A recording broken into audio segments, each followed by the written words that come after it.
النهارده طلت النادي الاهلي علينا بعد غياب طويل. هنشوف النادي الاهلي النهارده في كاس عاصمه مصر امام انبي.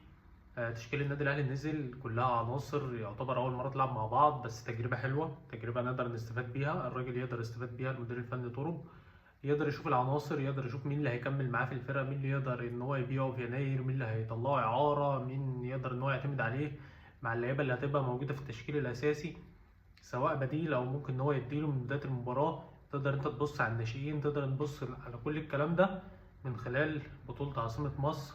فهي تجربه حلوه. خلينا نستعرض تشكيل كده مع بعض. سيحه اول مره نشوفه بيلعب مع النادي الاهلي في حراسه المرمى. عندك العش وبيكهام ثنائيه اول مره تلعب مع بعضها. عندك ناحيه اليمين عمر كمال بعد غياب شكري بعد العوده من الاصابه، وخد دقايق بسيطه. عندك في نص الملعب ثلاثيه اول مره برضو تلعب مع بعض، كوكا ديانج واحمد رضا برضو بعد غياب وبعد رجوع من الاصابه. عندك ثلاثي برضو هجومي اول مره يلعب مع بعضه، جراديشار وطاهر ومحمد عبد الله. فزي ما بقول لك هي تجربه حلوه. خلي المدير الفني يحط ايده على اللعيبه اللي هي ما بتلعبش، او اللعيبه اللي ما بتاخدش فرصه، اللعيبه الناشئين، اللعيبه الشباب. كل الكلام ده هيفرق مع الراجل في الفتره الجايه. يقدر ان هو يعتمد على عناصر مختلفه، يقدر ان هو يشوف مين اللعيبه الشباب اللي يقدر ان هو يعتمد عليها ويقدر ان هو يدخلها معاه.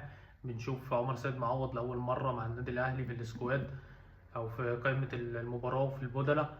بنشوف حمزه عبد الكريم، بنشوف كذا لعيب، احمد عبدين، مش عايز انسى حد يعني، بس بتشوف عناصر مختلفه وعناصر مميزه كلها. وكانت عامله بطوله كويسه مع منتخب الشباب. فخلينا نشوف، وخلينا نشوف الفرقه هتعمل ايه النهارده والمباراه هتبقى ماشيه ازاي.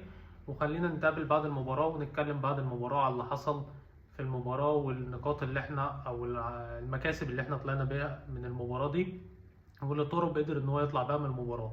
اشوفكم بعد المباراه. سلام.